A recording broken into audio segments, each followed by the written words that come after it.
हाँ, तो जो अगला हमारा टॉपिक है वो है न्यूमेरिकल प्रॉब्लम। न्यूमेरिकल प्रॉब्लम जो है वो लास्ट टॉपिक्स पे डिपेंड है, जो टॉपिक हम कर चुके हैं। थोड़ा ध्यान दोगे आप।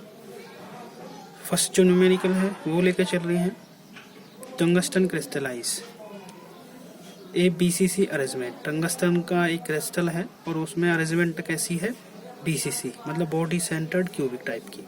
ठीक है। If edge length of crystal कितनी दे रखी है आपको, 512.5 metre. Calculate the radius of tungsten sphere. तो जो टंगस्टन का क्रिस्टल है उसमें जो स्फीयर हैं, एटम्स हैं, उनका रेडियस कैलकुलेट करना है कि वो कितने रेडियस के एटम्स उसमें यूज किए गए हैं। ठीक है। तो हमें पता है, हमें इस न्यूमेरिकल में ज्योमेट्री को देखना है। BCC दे रखी है, जो कि वो ज्योमेट्री जो है उसी के अकॉर्डिंग हमने रेडियस कैलकुलेट करना होगा। और वो रिलेशन हम जानते हैं, लास्ट में ही हमने किया था कि for body centred cubic R जो होता है R = √3a/4। इसका डेरिवेशन हमने लास्ट में ही किया है। और यहाँ आपको क्या गिवन है, A गिवन है, दिखाया ना। If edge length of crystal, here A की वैल्यू कितनी दे रखी है आपको, 512.5 मीटर। नाउ तो R, अब इस A की वैल्यू को हम यहाँ पुट कर देंगे। ठीक है। नाउ R = √3/4 इंटू में 512.5। ठीक है। कैलकुलेट कर देंगे। ठीक है। और कैलकुलेट करने के बाद में हमारा जो वैल्यू निकल के आएगी वो निकल के आएगी। अब यहाँ पर पहले √3 की वैल्यू पुट करो आप, कितनी है। √3 की वैल्यू होती है 1.732 इंटू में ये वैल्यू सेम अपॉन में क्या आ जाएगा, 4। ठीक है। तो इन दोनों की जो मल्टीप्लिकेशन है, मल्टीप्लिकेशन के बाद में हमारा क्या आ जाएगा, आंसर आ जाएगा, जो कि कितना आएगा, ये आएगा अप्रोक्सीमेट 221.91 मीटर अप्रोक्सीमेट। ठीक है बेटा, ध्यान रखना है। इसको कैलकुलेट करने के बाद में हमारा रेडियस कैलकुलेट हो जाएगा। ठीक है। एक तो न्यूमेरिकल का टाइप हो गया ये, जिसमें आपको करना क्या है, आपको बेसिकली न्यूमेरिकल में क्रिस्टल की ज्योमेट्री गिवन होगी, जो कि यहाँ दे रखी है आपको BCC। उसी के रेस्पेक्ट में आपको रेडियस और एज लेंथ वाला फॉर्मूला यूज करके हम क्या निकालेंगे, R निकाल सकते हैं, अगर यहाँ एज लेंथ गिवन है। ऐसा भी हो सकता है न्यूमेरिकल में कि आपको R की वैल्यू दे रखी हो, तो हम क्या निकाल सकते हैं उस दौरान, A की वैल्यू निकाल सकते हैं। ठीक है। एक तो न्यूमेरिकल का टाइप हो गया ये। अब हम करने जा रहे हैं दूसरा टाइप न्यूमेरिकल का।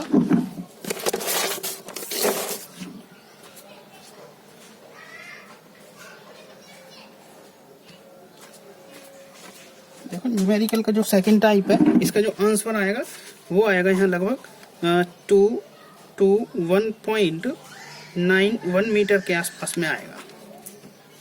ठीक है। एक तो टाइप हो गया ये। अब हम दूसरा टाइप का न्यूमेरिकल करने जा रहे हैं। ठीक है।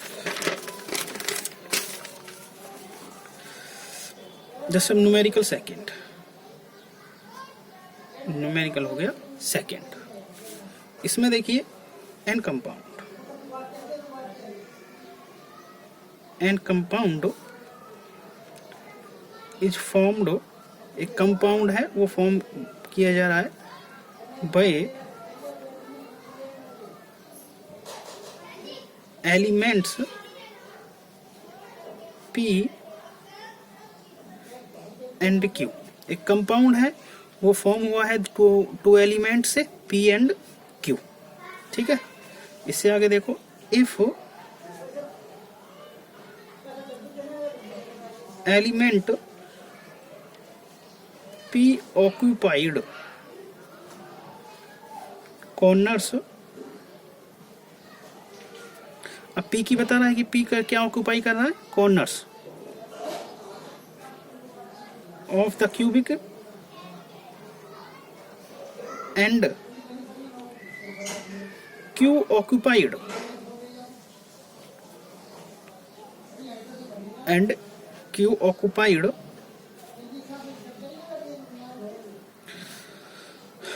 क्यू दे रखा है आपको 2 faces Q occupied two faces of the cubic, calculate the formula of compound. क्या कैलकुलेट करना है बेटा हमने? Formula of compound. तो ध्यान रखना है आपको। चलो ये तो हम बाद में छोड़ेंगे। ध्यान रखना है बेटा। आगे देखो न्यूमेरिकल देखो, एक कंपाउंड है, वो कंपाउंड दो एलिमेंट से बना है। एक P दे रखा है एलिमेंट और एक दे रखा है Q। ठीक है।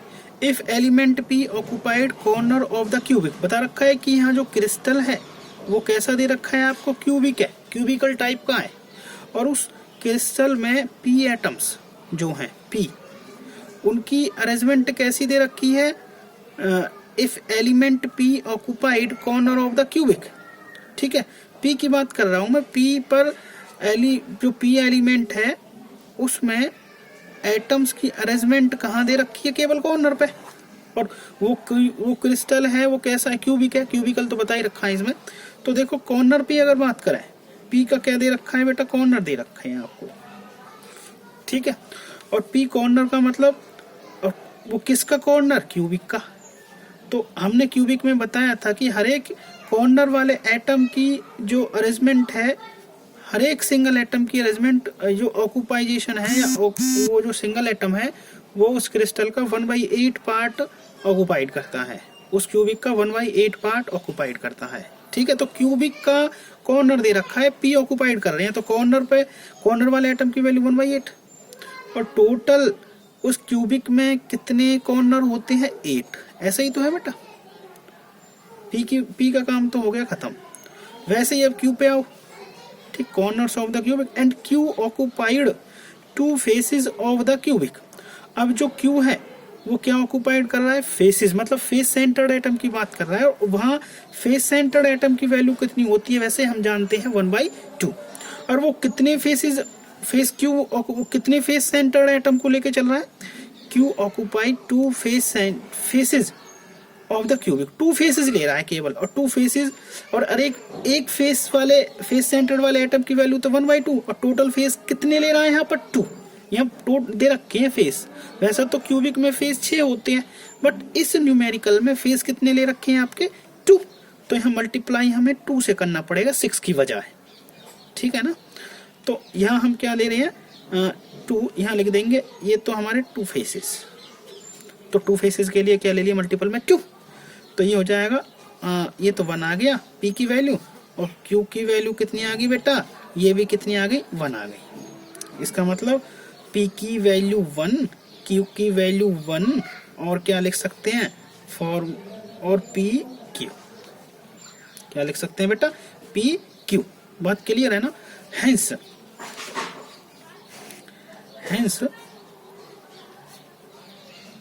फॉर्मूला ऑफ कंपाउंड इज क्या आया बेटा हमारा? P Q। क्या निकल के आया है? P Q। दोबारा एक बार दोबारा से न्यूमेरिकल को हम टैली करते हैं। एक कंपाउंड दे रखा है, वो कितने एलिमेंट से बना वो कितने एलिमेंट है उस कंपाउंड में? 2 है, एलिमेंट P और एलिमेंट Q। फिर बता रखा है कि उस कंपाउंड में जो P है उसमें P एटम्स की अरेंजमेंट किस तरह से दे रखी है? कॉर्नर पे। और वो कंपाउंड है वो किस तरह का स्ट्रक्चर फॉर्म कर रहा है? क्यूबिकल टाइप का। तो कॉर्नर पर, और जो Q है P का तो समझ में आ गया, P की अरेंजमेंट कैसी दे रखी है? कॉर्नर पे। Q की दे रखी है फेसेस पे, और वो फेसेस भी कितने ले रखे हैं? 2 ले रखे हैं। ठीक है। तो कॉर्नर्स पे दे रखे हैं यहाँ Q, 2 फेसेस पे ले रखे हैं। और क्रिस्टल कैसा दे रखा है? क्यूबिक दे रखा है। तो क्यूबिक पे हर एक कॉर्नर वाले एटम की वैल्यू 1/8। ठीक है। और उस क्यूबिक में टोटल कॉर्नर कितने होते हैं? 8। तो वैल्यू कितनी निकल के आ गई? इस P की वैल्यू 1।